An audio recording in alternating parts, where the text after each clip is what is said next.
Assalamualaikum warahmatullahi wabarakatuh. Baiklah, hari ini saya mau menjelaskan tentang informasi SNBP. Pasti sebenarnya SNBP adalah seleksi nasional berdasarkan prestasi. Untuk tahun 2026 sebenarnya tidak jauh berbeda dengan tahun kemarin. Kemudian kita lihat, sebelum kita membuat informasi tersebut, ada baiknya kita registrasi akun SNPMB dulu. Untuk akun SNPMB, jadi siswa disarankan untuk membuat akun SNPMB. Di sini biasanya pihak sekolah mewajibkan seluruh siswa yang lulus tahun 2025-2026 itu mewajibkan untuk membuat akun SNPMB, yaitu untuk pendaftaran SNBP dan UTBK SNBT 2026. Sebelum siswa membuat akun SNPMB itu, siswa tidak bisa membuat akun sebelum sekolah membuat akun SNPMB terlebih dahulu. Jadi kalau siswa membuat akun SNPMB, pastikan sekolah kalian itu sudah membuat akun, karena akun sekolah itu yang akan mengisi data-data tentang data sekolah dan pengisian nilai-nilai kalian, dalam hal ini yaitu pengisian PDSS. Akun SNPMB sekolah untuk pengisian PDSS, biasanya sekolah-sekolah yang sudah tahun lalu mengikuti SNBP biasanya sudah punya akun. Jadi biasanya untuk tahun ini untuk sekolah hanya mengupgrade data yang mungkin ada data yang masih kurang, atau mungkin data yang berubah, misalkan kepala sekolah yang sudah berganti, atau mungkin data-data yang lainnya. Untuk akun SNPMB sekolah itu biasanya diisikan tentang data kurikulum, terus jumlah siswa, terus kurikulum menggunakan kurikulum apa, biasanya seperti itu. Kemudian untuk akun siswa, akun SNPMB itu kita menyarankan, biasanya pihak sekolah menyarankan dalam hal ini biasa ditugaskan guru BK, atau ada beberapa sekolah yang memang menunjukkan bukan guru BK yang bertanggung jawab terhadap proses pendaftaran SNBP itu. Siswa disarankan untuk membuat akun SNBP dan akun SNBT bagi yang ikut SNBT, karena ketika siswa tidak membuat akun maka mereka tidak bisa mendaftar gitu ya. Sekolah yang telah memiliki akun SNBP tidak perlu melakukan registrasi akun baru ya, jadi tinggal di-upgrade saja data-data yang tahun lalu mungkin ada perubahan. Untuk lulusan gap year wajib melakukan registrasi akun baru. Jadi bagi tahun lulusan 2004-2005 yang ikut seleksi SNBT itu, siswa diwajibkan untuk membuat akun baru meskipun mereka tahun kemarin sudah memiliki akun. Seperti itu ya. Untuk portal SNBP, jadi informasi-informasi yang kalian dapati itu kalian bisa mencari di portal SNBP. Cara membuat akun itu gimana sih caranya? Nah, untuk membuat akun SNPMB itu kalian bisa di portal snbp.id ya, seperti itu. Nah, ini kita harus lihat tanggal-tanggal pentingnya, jangan sampai tanggal atau batas waktu yang dibuat oleh panitia kita abaikan begitu saja. Kalau misalkan akun sekolah tidak dibuat setelah tanggal yang ditentukan, nanti imbasnya adalah siswa tidak bisa mendaftar, seperti itu ya. Nah, ini tanggal-tanggal penting kita lihat. Untuk registrasi akun SNPMB sekolah itu dari 05 Januari sampai 26 Januari, itu sekitar 20 harian. Itu untuk membuat akun SNBP sekolah ataupun mengupgrade data sekolah di situ ya. Kemudian untuk registrasi akun SNPMB siswa untuk SNBP itu 12 Januari sampai 18 Februari, itu sekitar 1 bulan lebih siswa proses pembuatan akun. Untuk jalur SNBT tanggal 12 Januari sampai 7 April, jadi lebih lama gitu ya. Tapi biasanya pihak sekolah nggak mau repot, biasanya suka di apa ya, di kolektif oleh sekolah. Dalam hal ini guru BK biasanya proses pembuatan akun itu dilakukan secara bersamaan, misalkan di kelas gitu, dan dipantau oleh guru BK masing-masing, biasanya seperti itu. Itu khawatir kalau tidak seperti itu ada beberapa anak yang suka lupa untuk membuat akun, mengingat kelas 12 ini banyak sekali kegiatan-kegiatan yang mereka lakukan. Baik, untuk peserta SNBP itu siapa sih sebenarnya yang boleh ikut? Untuk peserta SNBP itu yaitu siswa tingkat SMA, SMK ataupun madrasah aliyah yang berakhir pada tahun 2026. Jadi tahun ajaran 2025-2026. Untuk tahun ajaran 2024-2025 dan di atasnya itu tidak boleh mengikuti seleksi jalur SNBP ini. Mereka hanya boleh mengikuti jalur SNBT. Jadi memang untuk jalur SNBP ini diperuntukkan untuk siswa yang lulusan tahun 2025-2026. Untuk biayanya seperti apa? Untuk biayanya untuk jalur SNBP itu ditanggung oleh pemerintah. Jadi siswa tidak dikenakan biaya sepeser pun. Nah, untuk SNBP itu ada ketentuan umum. Ketentuan umum sebenarnya tidak jauh berbeda dari tahun kemarin. Yang pertama, SNBP dilakukan berdasarkan hasil penelusuran prestasi akademik dengan menggunakan raport serta prestasi akademik dan non-akademik siswa yang telah ditetapkan PTN. Jadi, untuk jalur SNBP ini karena memang seleksi nasional berbasis prestasi, jadi nilai yang diambil itu adalah nilai akademik dan non-akademik. Jadi bagi siswa yang memang nilainya bagus, nanti biasanya pihak sekolah itu membuat perankingan secara paralel. Nanti untuk proses penyeleksian menjadi siswa eligible itu adalah ditentukan oleh pihak sekolah, bukan pihak panitia. Jadi nanti diseleksi lagi setelah perankingan secara paralel. Secara paralel itu ranking secara keseluruhan kelas 12. Seperti itu, dan nilai non akademik pun menjadi bahan acuan untuk proses penilaian jalur SNBP ini.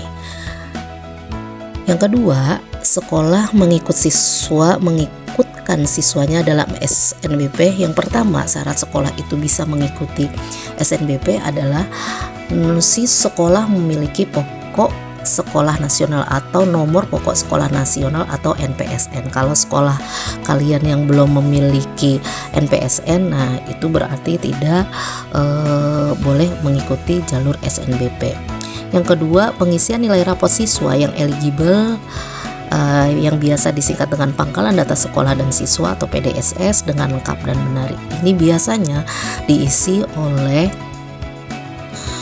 guru BK kalian atau orang yang ditunjuk untuk mengisi tentang nilai-nilai kalian. Pengisian nilai rapot siswa menjadi nilai eligible itu pengisian nilai rapot siswa yang eligible dari perankingan itu nanti akan dibuat siswa menjadi siswa eligible. Siswa eligible adalah siswa yang mendapatkan persentase dari akreditasi sekolah, seperti itu. Yang ketiga, siswa mempunyai nilai tes kemampuan akademik TKA, ya, yang ini adalah salah satu syarat untuk anak-anak SNBP, yaitu memiliki sertifikat TKA, ya. Karena ini sebagai validator, sebagai validasi nilai rapot kalian.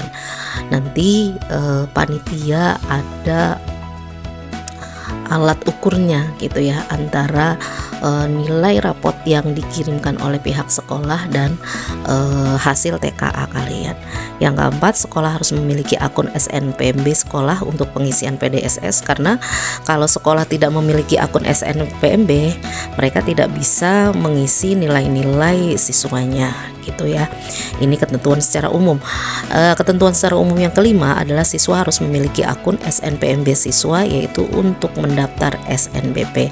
Jadi memang kalau sekolah biasanya nggak mau ribet, jadi seluruh siswa biasanya diwajibkan untuk membuat akun, dan pembuatan akun pun dipantau oleh guru BK kalian. Dalam hal ini biasanya guru BK yang bertanggung jawab terhadap proses penyeleksian SNBP ini. Kemudian untuk ketentuan khususnya ya, kurikulum di PDSS. PDSS mengakomodasi kurikulum sekolah yang diselenggarakan secara nasional. Tidak menggunakan kurikulum tersebut tidak dapat mengisi PDSS. Maksudnya bahwa kurikulum di PDSS itu adalah kurikulum yang secara nasional, jadi sama kurikulumnya. Kalau misalkan ada sekolah yang tidak mengacu kepada kurikulum pemerintah itu, maka sekolah tersebut tidak bisa mendaftar SNBP karena tidak dapat mengisi PDSS, karena mungkin kurikulumnya berbeda dengan kurikulum yang ditentukan oleh pemerintah. Untuk kuota sekolah tidak jauh berbeda dengan tahun kemarin, yaitu jumlah siswa yang bisa ikut tergantung akreditasi dari sekolah masing-masing. Kalau akreditasi sekolahnya A, maka mendapat 40% siswa dari seluruh jumlah siswa kelas 12. Akreditasi B itu 25%, akreditasi C atau sekolah yang mungkin belum terakreditasi tapi kurikulumnya itu mengacu kepada kurikulum nasional, maka mendapatkan nilai prosentasenya adalah 5%. Nah, di sini ada tambahan kuota nih, yaitu sekolah yang menggunakan e-rapot dalam pengisian PDSS akan mendapatkan tambahan kuota 5%. Menggunakan e-rapot ini berarti yang memang ngeling dengan pemerintah. Kalau memang kita sekolah kalian sudah menggunakan e-rapot tapi e-rapotnya itu tidak ngeling, itu tidak mendapatkan tambahan kuota sebanyak 5%. Untuk ketentuan eligible, apa sih ketentuan eligible? Jangan-jangan kalian belum tahu nih sebenarnya eligible itu apa gitu ya. Eligible adalah siswa terbaik yang termasuk dalam kuota sekolah. Jadi kalau misalkan akreditasi sekolah kalian itu A, berarti 40%. Nah, siswa yang terbaik yang termasuk dalam kuota sekolah itu adalah berapa persen? 40% itu berapa orang nih jumlahnya gitu ya, dari jumlah keseluruhan siswa kelas 12. Yang kedua, ketentuan siswa eligible itu adalah siswa mempunyai nilai tes kemampuan akademik. Nah, untuk sekolah-sekolah biasanya daripada nggak mau ribet, daripada memang untuk TKA ini tidak disarankan untuk anak mengikuti, tapi daripada nanti ribet ke belakangnya, biasanya pihak sekolah itu mewajibkan seluruh siswanya untuk mengikuti tes TKA itu. Gitu ya. Jadi untuk ketentuan siswa eligible adalah dia termasuk perankingan yang 40% itu. Yang kedua, dia memiliki sertifikat TKA. Ketentuan tambahannya, siswa memenuhi persyaratan yang ditentukan oleh program studi yang dituju. Jadi kalau untuk penentuan jurusannya, siswa memang memenuhi syarat dengan program studi yang dituju. Kalau misalkan dia ngambil jurusan olahraga, berarti memang nanti kan untuk penilaiannya itu 50% adalah seluruh nilai mata pelajaran siswa, dan 50% itu adalah dari mata pelajaran sesuai dengan jurusan mereka. Ya, kalau misalkan dia ngambil olahraga, berarti 50%-nya itu adalah nilai olahraganya itu harus bagus gitu, seperti itu. Kemudian untuk komponen tahapan seleksi dan sanksi, di sini untuk tahun ini komponen seleksi yang seleksi jalur SNBP dilakukan berdasarkan komponen sebagai berikut. Komponen pertama, nilai rapot seluruh mata pelajaran paling sedikit 50%. Jadi untuk penilaian SNBP itu penilaiannya diambil dari yang pertama 50% dari seluruh nilai mata pelajaran, dan yang kedua adalah dihitung berdasarkan nilai rapot paling banyak 2 mata pelajaran pendukung program studi yang dituju, portofolio ataupun prestasi paling banyak 50%. Jadi nanti harus ada kesesuaian antara 50%-nya ini kan 2 mata pelajaran jurusan sesuai dengan jurusan kalian. Diusahakan sertifikat TKA-nya itu juga harus sesuai dengan program mata pelajaran yang mereka tuju juga. Jangan sampai mereka membawa sertifikat TKA-nya itu apa tapi jurusannya apa. apa gitu ya. Diusahakan sesuai dengan mata pelajaran yang program studi yang mereka ambil gitu, karena itu sebagai bahan validasi, bahan acuan pengambilan nilai untuk jalur rapot tersebut.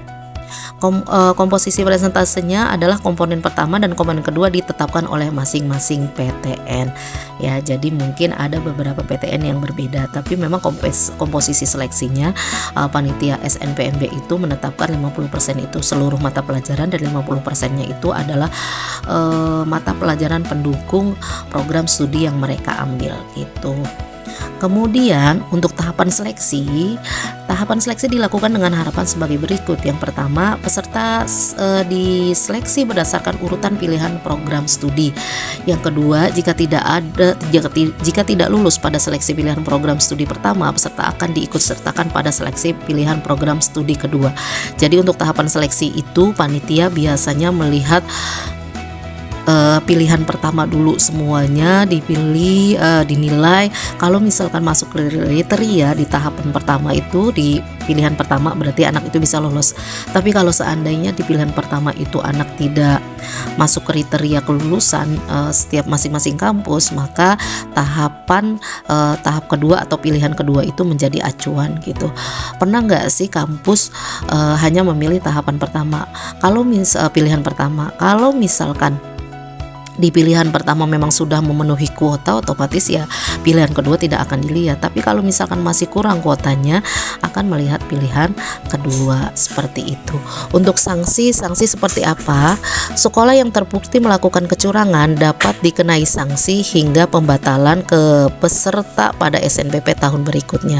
Jadi misalkan ada sekolah yang terbukti curang dalam proses seleksi itu, maka pihak panitia akan membatalkan proses pendaftaran seleksi SNBP itu. Untuk yang kedua, sanksi yang kedua, peserta yang dinyatakan lulus SNBP dan terbukti melakukan kecurangan dapat dibatalkan status kelulusannya. Jadi kalau misalkan anak itu dinyatakan lulus tapi ternyata ada kecurangan terbukti, misalkan rapotnya yang gandanya sampai 1, 2, 3, 4 bahkan lebih, maka panitia SNPMB itu bisa membatalkan status kelulusannya. Untuk sanksi yang ketiga, peserta yang telah dinyatakan lulus SNBP tidak bisa mendaftar SNBT dan seleksi jalur mandiri di PTN manapun. Jadi kalau misalkan siswa yang sudah dinyatakan lulus jalur SNBP itu, maka siswa tidak bisa mendaftar jalur UTBK dan jalur mandiri dimanapun di universitas negeri. Kemudian untuk pilihan program studi dan portofolio, yang pertama, peserta dapat memilih program studi di PTN akademik dan PTN vokasi. Jadi untuk pilihan pertama itu siswa dibebaskan untuk memilih jurusan sesuai dengan keinginannya. Peserta dapat memilih 2 program studi dari 1 atau 2 PTN. Ya, jadi misalkan kalau dari 1 atau 2 PTN, misalkan dia jurusan bahasa Inggrisnya itu di universitas UPI misalkan gitu. Nah, untuk pilihan keduanya itu dia jurusan bahasa Indonesia di Universitas UPI. Nah, itu bisa kalau misalkan dia memilih 2 jurusan, salah satunya itu atau satu universitasnya itu wajib salah satunya yang memang ada di provinsi di mana sekolah itu tinggal gitu ya. Jika memilih satu program studi, peserta dapat memilih PTN yang berada di provinsi manapun. Jadi kalau hanya memilih satu program studi aja, siswa itu bebas memilih dimanapun universitas yang mereka pilih. Jadi sebenarnya untuk pilihan program studi itu tidak jauh berbeda dengan tahun-tahun kemarin. Nah, untuk jenis portofolio itu di sini ada sekitar 1, 2, 3, 4, 5, 6, 7, 8, 9, 10, 11. Ada jenis portofolio pada jalur SNBP itu yaitu ada 11. Yaitu yang pertama adalah jurusan olahraga, yang kedua seni rupa, desain dan kriya. kemudian seni tari, seni musik, seni karawitan, seni etnomusikologi, teater, fotografi, film, televisi, seni pedalangan, dan sendatraristik. Ya, tidak jauh berbeda dengan tahun-tahun kemarin. Untuk tanggal penting SNBP tahun 2025-2026 itu yang pertama, panitia mengumumkan kuota sekolah itu sekitar tanggal 29 Desember tahun 2025. Untuk masa sanggah kuota sekolah, masa sanggah ini adalah biasanya mungkin ada sekolah-sekolah yang mendapatkan kuota yang berbeda dengan jumlah siswanya sehingga akan mengalami kerugian siswanya. Maka ada masa sanggah kuota sekolah, yaitu dikasih waktu sampai dari tanggal 29 Desember sampai 15 Januari ya. Yaitu sekitar 15 harian ya, 15 harian lebih. Untuk registrasi akun SNBP sekolah itu tadi sudah saya sebutkan bahwa dari tanggal 5 Januari sampai 26 Januari, kemudian pengisian PDSS oleh sekolah dari tanggal 5 Januari sampai 2 Februari, registrasi akun siswa itu bisa dilakukan di tanggal 12 Januari sampai 18 Februari, itu sekitar 1 bulan. Jadi memang kesempatan sekolah untuk mengisi akun sekolahnya itu sekitar 20 harian dirasa cukup ya, karena memang harus dibatasi karena kaitannya dengan waktu. Kalau tidak dibatasi, sampai kapan kita harus menunggu, mungkin panitia menunggu proses penyeleksiannya selesai.